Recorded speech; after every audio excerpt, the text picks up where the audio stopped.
ఆశ్చర్యకరమైన బైబిల్ పాఠముగా న్యాయాధిపతులు 14వ అధ్యాయం చదువుకుందాము. సంసోను తిమ్నాతునకు వెళ్ళి తిమ్నాతులో ఫిలిష్తీయుల కుమార్తెలలో ఒకతెను చూచెను. అతడు తిరిగి వచ్చి తిమ్నాతులో ఫిలిష్తీయుల కుమార్తెలలో ఒకతెను చూచి తిని, మీరు ఆమెను నాకిచ్చి పెళ్లి చేయవలనని తన తల్లిదండ్రులతో అనగా, వారు, నీ స్వజనుల కుమార్తెలలోనే గాని నా జనులలోనే గాని స్త్రీ లేదనుకొని సున్నతి పొందని ఫిలిష్తీయులలో నుండి కన్యను తెచ్చుకొనుటకు వెళ్ళుచున్నావా అని అతనిని అడిగిరి. అందుకు సంసోను, ఆమె నాకు ఇష్టమైనది కనుక ఆమెను నా కొరకు తెప్పించమని తన తండ్రితో చెప్పాను. అయితే ఫిలిష్తీయులకి ఏమైనా చేయుటకై యెహోవా చేత అతడు రేపబడెనన్న మాట అతని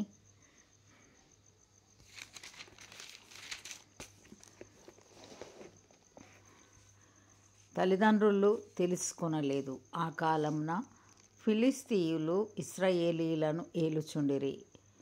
అప్పుడు సంసోను తన తల్లిదండ్రులతో కూడా తిమ్నాతునకు పోయి తిమ్నాతు ద్రాక్ష తోటల వరకు వచ్చినప్పుడు కొదమసింహం అతని ఎదుటికి బొబ్బరించుచూ వచ్చాను. యెహోవా ఆత్మ అతనిని ప్రేరేపింపగా అతని చేతిలో ఏమీయూ లేకపోయినను ఒకడు మేకపిల్లను చీల్చున్నట్లు అతడు దానిని చీల్చెను. అతడు తాను చేసినది తన తండ్రితోనైనను తల్లితోనైనను చెప్పలేదు. అతడు అక్కడికి వెళ్ళి ఆ స్త్రీతో మాట్లాడినప్పుడు ఆమె యందు సంసోనుకు ఇష్టము కలిగెను. కొంతకాలమైన తరువాత అతడు ఆమెను తీసుకొని వచ్చుటకు తిరిగి వెళ్ళుచుండగా ఆ సింహపు కళేబరమును చూచుటకై ఆ వైపు తిరిగినప్పుడు సింహపు కళేబరంలో తేనెటీగల గుంపును తేనెయు కనబడగా అతడు ఆ తేనె చేత నుంచుకొని తినుచు వెళ్ళుచు తన తల్లిదండ్రుల యొద్దకు వచ్చి వారికి కొంతనియ్యగా వారును తినిరి. అయితే తాను సింహపు కళేబరములో నుండి ఆ తేనెను తీసిన సంగతి వారికి తెలియచేయలేదు. అంతటా అతని తండ్రి ఆ స్త్రీని చూడబోయినప్పుడు సంసోను విందు చేశాను. అచ్చటి పెండ్లి కుమారులు అట్లు చేయుట మర్యాద. వారు అతని చూచినప్పుడు అతని యొద్ద నుండుటకు 30 మంది స్నేహితులను తోడుకొని వచ్చిరి. అప్పుడు సంసోను, మీకిష్టమైన ఎడల నేను మీ ఎదుట ఒక విప్పుడు కథను వేసెదను. మీరు ఈ విందు జరుగు 7 దినములలోగా దాని భావమును నాకు తెలిపిన ఎడల నేను 30 సన్నపు నారబట్టలను 30 దుస్తులను మీకిచ్చెదను. మీరు దాని నాకు తెలుపలేకపోయిన ఎడల మీరు 30 సన్నపు నారబట్టలను 30 దుస్తులను నాకియ్యవలెనని వారితో చెప్పగా వారు, మేము ఒప్పుకొందుము,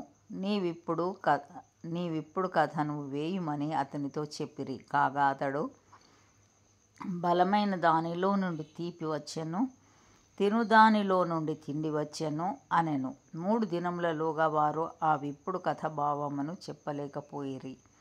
7వ దినమున వారు సంసోను భార్యతో ఇట్లనిరి, నీ పెన్మిటితో ఆ విప్పుడు కథ భావమును మాకు తెలుపునట్లు అతని లాలన చేయుము.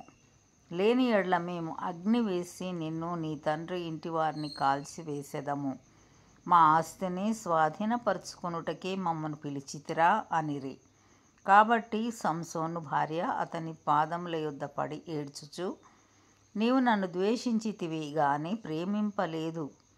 నీవు నా జనులకు ఒక విప్పుడు కథను వేసితివి, దాని నాకు తెలుపవైతివి అనగా అతడు, నేను నా తల్లిదండ్రులకైనను దాని తెలుపలేదు, నీకు తెలుపుదునా అనినప్పుడు ఆమె వారి విందు దినములు 7 అతని యొద్ద ఏడ్చుచూ వచ్చెను.